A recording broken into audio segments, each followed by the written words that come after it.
नमस्कार दोस्तों, मैं रमेश काला और आप देख रहे हो जीके विद काला।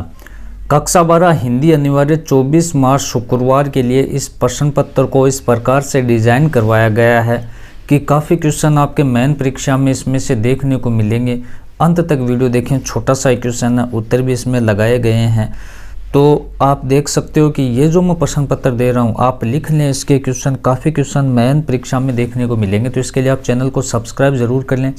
अब ध्यान से देखें कि इससे आपकी प्रैक्टिस भी होगी और काफ़ी क्वेश्चन भी पूछे जाएंगे कि निम्नलिखित अपठित गद्यांश को ध्यानपूर्वक पढ़कर दिए गए प्रश्नों के उत्तर अपने उत्तर पुस्तिका में देने हैं। तो देखें आप कि शिक्षा विविध जानकारियों का ढेर नहीं है जो तुम्हारे मस्तिष्क में ठूंस दिया गया है, जो आत्मसात हुए बिना वहाँ आजम पड़ा रहकर गड़बड़ मचाया करता है। हमें उन विचारों की अनुभूति कर लेने की आवश्यकता है जो जीवन निर्माण, मनुष्य निर्माण, चरित्र निर्माण में सहायक हो। यदि तुम केवल 5 ही परखे हुए विचार आत्मसात कर उनके अनुसार अपने जीवन और चरित्र का निर्माण कर लेते हो तो तुम एक पूरे ग्रंथालय या कंठस्थ करने वाले की अपेक्षा अधिक शिक्षित हो सकते हो।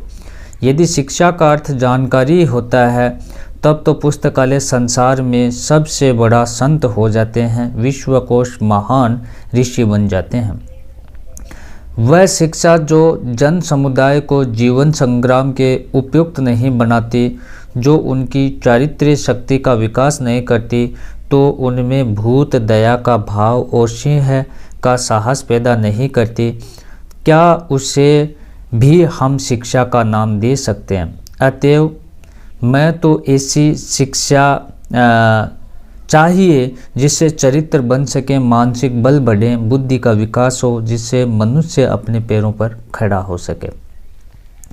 तो इसमें आप देखें कि हमें किन विचारों को अनुभूत कर लेने की आवश्यकता है। जीवन निर्माण, मनुष्य निर्माण, चरित्र निर्माण, तो इसमें सभी हो जाएगा। ध्यान रखना आपको। हाँ, एक मेरा व्लॉग चैनल इस वीडियो के नीचे डिस्क्रिप्शन में उसका लिंक है, उस चैनल को आप ज़रूर सब्सक्राइब करें। शिक्षा का सही अर्थ है तो जानकारी प्राप्त करना, विश्वकोश पढ़ना, पुस्तकालय जाना, तो जीवन चरित्र निर्माण करना, दया हो जाएगा इसमें करेक्ट आंसर। शिक्षा का उद्देश्य है ग्रंथालयों को कंठस्थ करना, गड़बड़ मचाना, चरित्र बुद्धि का विकास करना, इनमें से कोई नहीं, तो इसमें आ जाएगा चरित्र बुद्धि का विकास करना। अतएव शब्द अतः जोड़ एव 2 शब्दों से मेल से बना प्रयुक्त संधि का नाम है विसर्ग संधि। उपयुक्त गद्यांश का उचित शीर्षक है तो शिक्षा और मनुष्य, शारीरिक शिक्षा, चारित्रिक शिक्षा, शिक्षा का उद्देश्य तो आ जाएगा चारित्रिक शिक्षा। नेक्स्ट है जो शिक्षा भूत दया का भाव और सिंह का साहस पैदा नहीं करती वह है तो वो सारहीन शिक्षा है। निम्नलिखित अपठित गद्यांश को ध्यानपूर्वक पढ़कर दिए गए वस्तुनिष्ठ प्रश्नों के उत्तर आपको देने हैं कि रोना और मचल जाना भी क्या आनंद चलाते हैं, बड़े बड़े मोती से आंसू जयमाला पहनाते हैं। मैं रोई, माँ काम छोड़कर आई, मुझको उठा लिया, झाड़ पहुँचकर चूम चूम कर गीले गालों को सुखा दिया। दादा ने चंदा दिखलाया, नैन नीर युत दमक उठे, धुली हुई मुस्कान देखकर सबके चेहरे चमक उठे। वह सुख का साम्राज्य छोड़कर मैं मतवाली बड़ी हुई, लूटी हुई कुछ ठगी हुई सी दौड़ द्वार पर खड़ी हुई। अब आप देखें कि रोना और मचल जाना क्या दिलाता था, तो वो आनंद दिलाता था। नेक्स्ट है कि जयमाला किसकी बनी थी, तो जयमाला आंसुओं की बनी थी। सबके चेहरे क्यों चमक उठे, तो मुस्कान देखकर। इस पद्यांश का शीर्षक क्या हो सकता है, तो बचपन हो सकता है। दादा ने कवित्री को क्या दिखलाया, तो चंदा दिखलाया। रोना शब्द का विपरीत शब्द क्या है, तो हंसना। निम्नलिखित में से लघुतरात्मक प्रश्नों के उत्तर अधिकतम 40 शब्दों में आपको देना है। कविता एक खेल है, बच्चों के बहाने पंक्ति का आशय स्पष्ट कीजिए। लूटते रहने से जरा भी कम नहीं होती, ये कथन किस बारे में कहा गया है? नमक आने का मूल संवेदना क्या है? फिर नेक्स्ट है कि 60 से 80 शब्दों में उत्तर देना है। हम समर्थ शक्तिमान हम दुर्लभ को लाएंगे, पंक्ति के माध्यम से कवि ने क्या व्यंग्य किया है? सही से अम्बेडकर ने भावात्मक समत्व तथा सामान्य दृष्टि से तय जातिवाद का उन्मूलन चाहा है। इसकी प्रतिष्ठा के लिए भौतिक स्थिति के जीवन सुविधाओं का तर्क क्या है। कवि गजानन माधव मुक्तिबोध का कवि परिचय लिखिए। महादेवी वर्मा का लेखक परिचय लिखिए।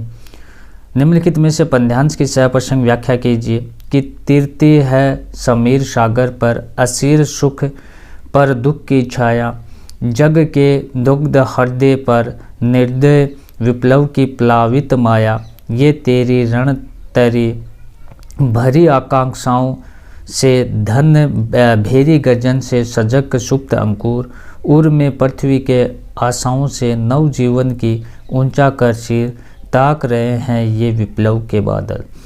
अब देखो निम्नलिखित गद्यांश की सहप्रसंग व्याख्या भी करनी है आपको। चार्ली का चिर युवा होना या बच्चों जैसा दिखना, ये विशेषता तो है ही कि बड़ी विशेषता शायद ये है कि वे किसी भी संस्कृति को विदेशी नहीं लगते, यानी उनके आसपास की जो चीज़ें अड़ंगे खलनायक दुष्ट औरतें आदि रहते हैं वे सतत विदेश और प्रदेश बन जाते हैं।